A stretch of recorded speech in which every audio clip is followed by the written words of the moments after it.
ആകാശത്തെയും അതിൽ മിന്നിത്തിളങ്ങുന്ന അനേക നക്ഷത്രങ്ങളെയും അല്പസമയം നോക്കി നിൽക്കാം എന്ന ആഗ്രഹത്തോടെ ഒരു രാത്രിയിൽ ഞാൻ മുറ്റത്തേക്കിറങ്ങി. അനന്തമായ ആകാശത്തെയും അതിൽ എണ്ണിത്തീർക്കാനാവാത്ത നക്ഷത്രങ്ങളെയും നോക്കി നിൽക്കുമ്പോൾ സർവ്വശക്തനായ ദൈവം തൻ്റെ സ്നേഹിതനായ അബ്രഹാമിനെ കൂടാരത്തിന് പുറത്തേക്ക് കൊണ്ടുപോയതും ആകാശത്തിലേക്ക് നോക്കി നക്ഷത്രങ്ങൾ എണ്ണുവാൻ പറഞ്ഞതുമെല്ലാം എൻ്റെ മനസ്സിൽ കൂടി കടന്നുപോയി.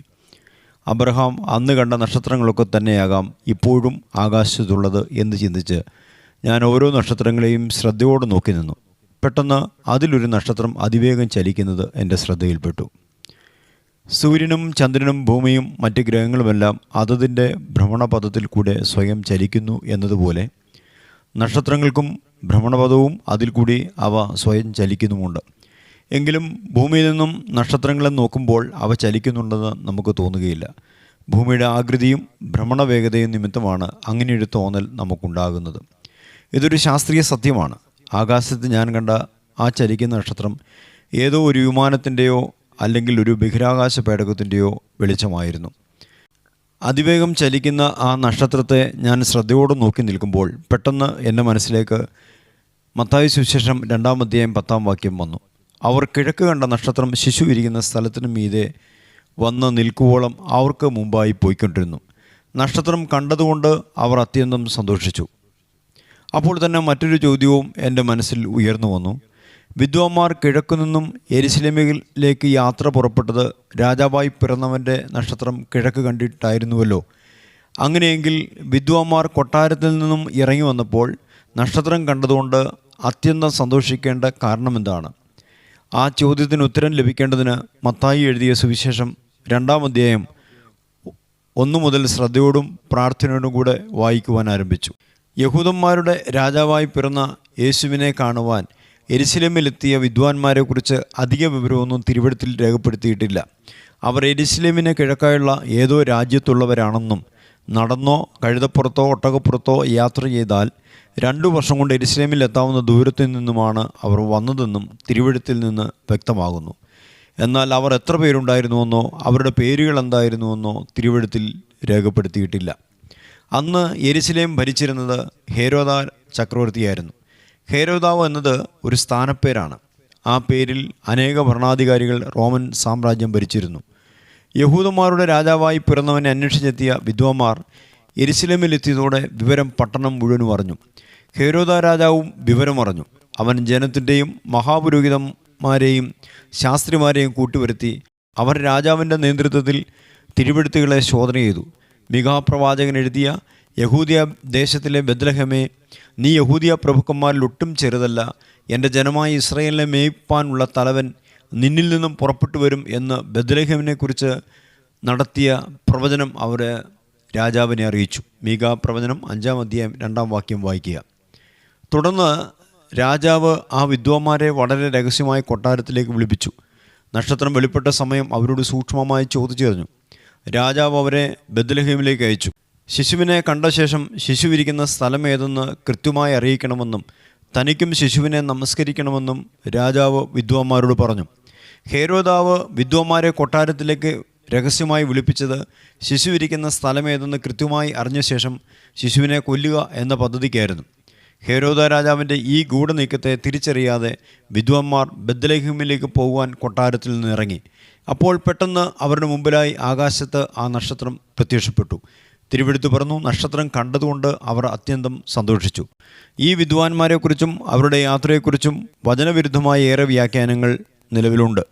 യേശുവിൻ്റെ ജനനത്തിങ്കൽ ഉദിച്ച നക്ഷത്രം അവർക്ക് മുമ്പായി അപ്പോൾ മുതൽ ചലിച്ചുവെന്നും ആ നക്ഷത്രത്തെ പിന്തുടർന്നാണ് അവർ യെരുശലേമിലെത്തിയതെന്നും യെരുശലേമിലെത്തിയ വിദ്വാന്മാർ നക്ഷത്രത്തെ അവഗണിച്ച് കൊട്ടാരത്തിലേക്ക് പോയെന്നും അതിലൊരു വ്യാഖ്യാനമാണ്.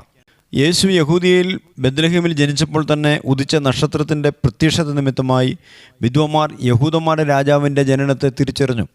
ഉടൻ തന്നെ ആ വിദ്വാന്മാർ യെരുശലേമിലേക്ക് പുറപ്പെട്ടു. അവർക്ക് വഴികാട്ടിയായി അപ്പോൾ ആ നക്ഷത്രം ഉണ്ടായിരുന്നില്ല. യഹൂദന്മാരുടെ രാജാവായി പിറക്കുന്നവൻ യഹൂദിയ നാട്ടിൽ തന്നെയാണ് പിറക്കുന്നതെന്ന് അവർക്കറിയാം. അങ്ങനെയാണ് അവർ യെരുശലേമിലെത്തിയത്. യെരുശലേമിലെത്തിയതോടെ രാജാവും വിവരം അറിഞ്ഞു. രാജാവ് വളരെ രഹസ്യമായി അവരെ കൊട്ടാരത്തിലേക്ക് വിളിപ്പിച്ചു. വിദ്വാന്മാർ നക്ഷത്രത്തെ അവഗണിച്ച് കൊട്ടാരത്തിലേക്ക് പോയതല്ല, ശിശു എവിടെയാണ് ജനിക്കുന്നതെന്നും മഹാപുരോഹിതന്മാരിൽ നിന്നും ശാസ്ത്രിമാരിൽ നിന്നും തിരിച്ചറിഞ്ഞ ഹെരോദ രാജാവ് വളരെ രഹസ്യമായി വിദ്വാന്മാരെ കൊട്ടാരത്തിലേക്ക് വിളിപ്പിക്കുകയായിരുന്നു. കൊട്ടാരത്തിൽ നിന്നും ബെത്ലഹേമിലേക്ക് പുറപ്പെടാൻ ഇറങ്ങുമ്പോൾ പെട്ടെന്ന് ആ നക്ഷത്രം അവർക്ക് വീണ്ടും പ്രത്യക്ഷപ്പെട്ടു. 2 വർഷം മുമ്പേ ശിശു ജനിച്ച ആ സമയത്ത് കണ്ട നക്ഷത്രത്തെ അവർ വീണ്ടും കണ്ടപ്പോൾ അവർക്ക് അത്യന്തം സന്തോഷമുണ്ടായി.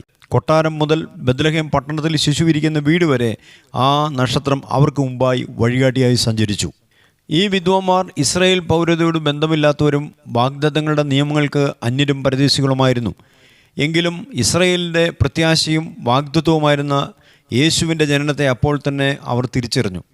ദൈവത്തിൻ്റെ സ്വന്തം ജനമെന്നും അബ്രഹാമിൻ്റെ കൊച്ചുമക്കളെന്നും അഭിമാനിച്ചിരുന്ന യഹൂദജനം തിരിച്ചറിയാതിരുന്ന യേശുവിൻ്റെ ജനനം അവരെങ്ങനെയാണ് തിരിച്ചറിഞ്ഞത്? യേശുവിൻ്റെ ജനനത്തിങ്കൽ ഒരു നക്ഷത്രത്തെ ഉദിപ്പിച്ച് അവരുടെ ശ്രദ്ധ ആകർഷിക്കുവാനും അവരെ ശിശുവിൻ്റെ അടുക്കിലേക്ക് നയിക്കുവാനും ഈ വിദ്വാന്മാർക്ക് എന്താണ് പ്രത്യേകത? യാക്കോബിൽ നിന്നും ഒരു നക്ഷത്രം ഉദിക്കും, ഇസ്രായേലിൽ നിന്നും ഒരു ചെങ്കോൽ ഉയരും. സംഖ്യാപുസ്തകം 24:17 ജാതീയ പ്രവാചകനായിരുന്ന ബിലെയാമിന് യേശുക്രിസ്തുവിനെക്കുറിച്ച് ദൈവം നൽകിയ പ്രവചന ദൂതുകളാണിത്. ബിലെയാമിൻ്റെ ഈ പ്രവചന ചുരുളുകൾ ജാതികളായ വിദ്വാന്മാർക്കും ലഭിച്ചിട്ടുണ്ടാകും. ദൈവാത്മാവിനാൽ ബിലെയാമിന് വെളിപ്പെട്ട ഈ വചനങ്ങൾ ജാതികളായ വിദ്വാന്മാരുടെ ഹൃദയദൃഷ്ടികളെ പ്രകാശിപ്പിക്കുകയും ആ വചനം അവരെ ദൈവിക പരിജ്ഞാനത്തിലേക്ക് ഉയർത്തുകയും ചെയ്തു എന്ന് ഞാൻ വിശ്വസിക്കുന്നു. വചനത്തിനു മുമ്പിൽ തങ്ങളെ തന്നെ സമർപ്പിച്ച ഈ വിദ്വാന്മാർക്ക് യഹൂദന്മാരുടെ രാജാവായി ഒരുവൻ പിറക്കുമെന്നുള്ള പ്രത്യാശയും ആ വചനത്തിൽ കൂടി ലഭിച്ചു. യാക്കോബിൽ നിന്നും ഉദിക്കുന്ന നക്ഷത്രവും ഇസ്രായേലിൽ നിന്നും ഉയരുന്ന ചെങ്കോലും ഒന്നു തന്നെയാണെന്നും അത് ഇസ്രായേലിനോട് മാത്രമുള്ള ദൈവിക പദ്ധതിയല്ലെന്നും സകല ലോകത്തിനു വേണ്ടിയുള്ള ദൈവിക നിർണയമാണെന്നും തിരിച്ചറിഞ്ഞ വിദ്വാന്മാർ ഭയഭക്തിയോടെ ആ വചനത്തിൻ്റെ നിറവേറലിനായി കാത്തിരുന്നു. എന്നാൽ അന്ന് യഹൂദൻ്റെ അവസ്ഥ എന്തായിരുന്നു? ഒന്നാമത് അവർ റോമൻ ആധിപത്യത്തിന് കീഴിലായിരുന്നു. രണ്ടാമത് അവർക്ക് ദൈവാലയം ഉണ്ടായിരുന്നുവെങ്കിലും അതൊരു കച്ചവട കേന്ദ്രമായി. മോശയുടെ പ്രവചന ഗ്രന്ഥങ്ങളും മറ്റു പ്രവചന ചുരുളുകളും കൈവശമുള്ള ആ ജനത ദൈവത്തിൻ്റെ സ്വന്തം ജനമെന്ന് അഭിമാനിച്ചിരുന്നു. പരീശന്മാർ, റബിമാർ, ശാസ്ത്രിമാർ, ഹെരോദ്യർ, എരിവുകാർ, മക്കാബിയർ, എസേന്യർ, ലിബർത്തീനർ, മൂപ്പന്മാർ, സദൂക്യർ, സന്നിദ്രി സംഘം എന്നിങ്ങനെ 13 ഗ്രൂപ്പുകളായി അവർ വേർതിരിഞ്ഞു. ദൈവാലയത്തിലെ ആരാധനയേക്കാൾ ഉപരിയായി അവരവരുടെ സംഘടനകൾക്കും അതതിൻ്റെ ഉപദേശങ്ങൾക്കും വേണ്ടി അവർ പരസ്പരം പോരടിച്ചു വന്നിരുന്നു. മനുഷ്യൻ്റെ മരണത്തോടുകൂടെ എല്ലാം അവസാനിക്കുന്നുവെന്നും ആത്മാവും ദൂതന്മാരും ഇല്ല എന്ന് സദൂക്യർ വിശ്വസിച്ചു. എന്നാൽ മരണശേഷം പുനരുത്ഥാനവും ദൂതന്മാരും ആത്മാവും ഉണ്ടെന്ന് പരീശന്മാരും വിശ്വസിച്ചിരുന്നു. ദൈവാരാധന ഉയരേണ്ട ആലയത്തിൽ പോലും ഈ വിഷയം സംബന്ധിച്ച പരസ്പരം തർക്കങ്ങൾ പതിവായിരുന്നു. അപ്പോസ്തലപ്രവൃത്തി 23:8 വായിക്കുക. യേശു എവിടെ ജനിക്കും, എങ്ങനെ ജനിക്കും എന്നിങ്ങനെയുള്ള ചോദ്യങ്ങൾക്ക് കൃത്യമായ മറുപടി ഉണ്ടായിരുന്ന പ്രവചന ചുരുളുകൾ ശാസ്ത്രിമാരുടെയും പുരോഹിതന്മാരുടെയും കയ്യിൽ ഉണ്ടായിരുന്നു. എങ്കിലും യേശുവിൻ്റെ ജനനത്തെ തിരിച്ചറിയുവാൻ അവർക്ക് കഴിഞ്ഞില്ല. പ്രവചന ചുരുളുകൾ പതിവായി ദൈവാലയത്തിൽ വായിച്ചിരുന്നുവെങ്കിലും അതിനെ പ്രമാണിക്കാതെ ഇരുന്ന യഹൂദജനത്തിൻ്റെ ഹൃദയങ്ങൾ കുരുടാക്കപ്പെടുകയായിരുന്നു. എന്നാൽ അല്പം വചനമേ ലഭിച്ചിരുന്നുള്ളൂവെങ്കിലും അതിൽ വിശ്വസ്തനായിരുന്ന വിദ്വാന്മാർക്ക് യേശുവിൻ്റെ ജനനത്തെ ഉദയനക്ഷത്രത്തിൻ്റെ ഉദയത്തോടെ തിരിച്ചറിയുവാൻ കഴിഞ്ഞു. ജ്ഞാനികളെ ലജ്ജിപ്പിക്കുവാൻ ദൈവം ലോകത്തിൽ ഭോഷത്വമായതിനെ തിരഞ്ഞെടുത്തു. ഉള്ളതിനെ ഇല്ലായ്മയാക്കുവാൻ ദൈവം ലോകത്തിൽ കുലഹീനവും നികൃഷ്ടമായതും ഏതുമില്ലാത്തതിനെയും തിരഞ്ഞെടുത്തുവെന്ന് 1 കൊരിന്ത്യർ ലേഖനം 1:27 കാണുന്നുണ്ട്. ആ വചനം ഇവിടെയും നിറവേറുകയായിരുന്നു. യേശുവിൻ്റെ ജനനപരം നക്ഷത്രത്തിൻ്റെ ഉദയത്തോടെ വിദ്വാന്മാർക്ക് വെളിപ്പെട്ട അതേ സമയം തന്നെ ബെത്ലഹേമിൽ ആട്ടിടയന്മാർക്ക് ദൈവദൂതന്മാർ പ്രത്യക്ഷപ്പെടുകയും യേശുവിൻ്റെ ജനനത്തെക്കുറിച്ച് അവരോട് പറയുകയും ചെയ്തിരുന്നു. ലൂക്കോസ് സുവിശേഷം 2:8 വായിക്കുക. ദൂതന്മാരുടെ വാക്കുകൾ വിശ്വസിച്ച ആട്ടിടയന്മാർ ആ രാത്രിയിൽ തന്നെ ശിശുവിനെ കാണുകയും ദൈവത്തെ പുകഴ്ത്തുകയും ചെയ്തിരുന്നു. ഇടയന്മാർ ബെത്ലഹേമിലെ അനേകരോട് ഈ കാര്യം പറഞ്ഞിട്ടുണ്ടാകാം. എന്നാൽ ആ വാക്കുകൾ അവരാരും വിശ്വസിച്ചില്ല. മോശയുടെ ന്യായപ്രമാണത്തിൽ എഴുതിയിരുന്ന 8-ാം നാളിലെ പരിച്ഛേദന ചെയ്യുവാൻ ശിശുവായ യേശുവിനെ ആലയത്തിൽ കൊണ്ടുവന്നപ്പോൾ ശിമിയോനും ഹന്നാ പ്രവാചികയുമൊക്കെ യേശുവിനെ കണ്ടതാണ്. ഈ വിവരം അവർ പലരോടും പ്രസ്താവിക്കുകയും ചെയ്തിരുന്നു. ലൂക്കോസ് സുവിശേഷം 2:38 എങ്കിലും അവരുടെ വാക്കുകൾ ആരും വിശ്വസിച്ചില്ല. അതിനൊരു കാരണമുണ്ട്. പരിശുദ്ധാത്മാവിനാൽ ശിമിയോനുണ്ടായ അരുളപ്പാടും ആ അരുളപ്പാടിൻ പ്രകാരം അദ്ദേഹം യേശുവിനെ കണ്ടതും ആട്ടിടയന്മാർക്ക് ദൈവദൂതന്മാർ പ്രത്യക്ഷപ്പെട്ടതുമെല്ലാം ദൈവത്തിൽ നിന്നുള്ള ഒരു പ്രത്യേക വെളിപ്പാടായിരുന്നു. ഇത്തരത്തിലുള്ള വെളിപ്പാടുകൾക്ക് ഒരു പ്രത്യേകതയുണ്ട്. ആരൊക്കെ അത് വിശ്വസിക്കണമെന്ന് ദൈവം ഇച്ഛിക്കുന്നുവോ അവർ മാത്രമല്ലാതെ മറ്റാരും അത് വിശ്വസിക്കുകയോ ഏറ്റെടുക്കുകയോ ചെയ്യുകയില്ല. ദൈവത്തിൻ്റെ വചനത്തോട് മത്സരിച്ച് നിൽക്കുന്നവർക്ക് ദൈവികമായ വെളിപ്പാടുകളെ തിരിച്ചറിയുവാൻ കഴിയുകയില്ല.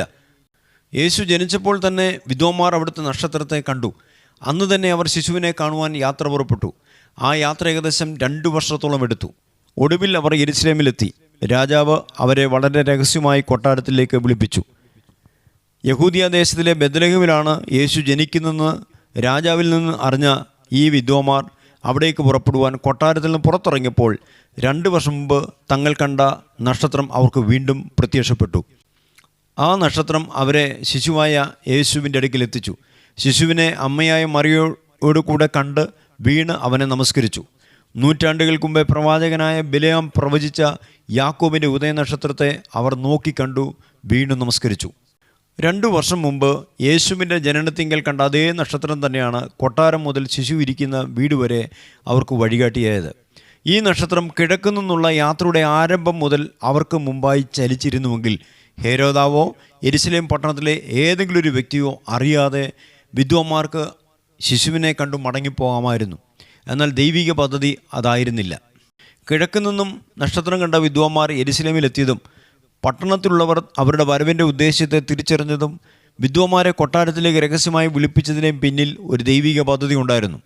വിദ്വാന്മാർ ഹേരോദ രാജാവിൻ്റെ കൊട്ടാരത്തിൽ നിന്നും പുറത്തിറങ്ങിയത് മുതൽ ആ ദൈവിക പദ്ധതിയുടെ പൂർണ്ണതയിലേക്ക് അവർ നയിക്കപ്പെട്ടു. തുടർന്നുള്ള ഓരോ നിമിഷങ്ങളും നിർണായകമാണ്. അതുകൊണ്ട് തന്നെ വിദ്വാന്മാർക്ക് വഴിതെറ്റുവാനോ താമസിക്കുവാനോ പാടില്ല. ലോകത്തിൽ അന്നുവരെയും കാണാത്ത ഒരു പ്രകൃത്യാതീത അത്ഭുതം അവർ ദർശിച്ചു. മണിക്കൂറിൽ ലക്ഷക്കണക്കിന് കിലോമീറ്ററുകൾ തരണം ചെയ്യുന്ന സൂര്യനും ചന്ദ്രനും നക്ഷത്രങ്ങളും അടങ്ങുന്ന നമ്മുടെ ഗാലക്സിയിൽ ഉദിച്ച ഒരു നക്ഷത്രം മനുഷ്യർക്ക് അനുഗമിക്കുവാൻ തക്കവണ്ണം വേഗം കുറഞ്ഞ് ചലിക്കുവാൻ തുടങ്ങി. നക്ഷത്രത്തെ പിന്തുടർന്ന് ആ വിദ്വാന്മാർ ശിശു ഇരിക്കുന്ന ഇടത്തെത്തി. ശിശുവിനെ കണ്ട ശേഷം വിദ്വാന്മാർ മറ്റൊരു വഴിയായി സ്വദേശത്തേക്ക് മടങ്ങിപ്പോയി. ഹേരോദാവിൻ്റെ അടുക്കൽ പോകരുതെന്നും മറ്റൊരു വഴിയായി സ്വദേശത്തേക്ക് പോകണമെന്നും അവർക്ക് സ്വപ്നത്തിൽ അരുളപ്പാട് ലഭിച്ചിരുന്നു.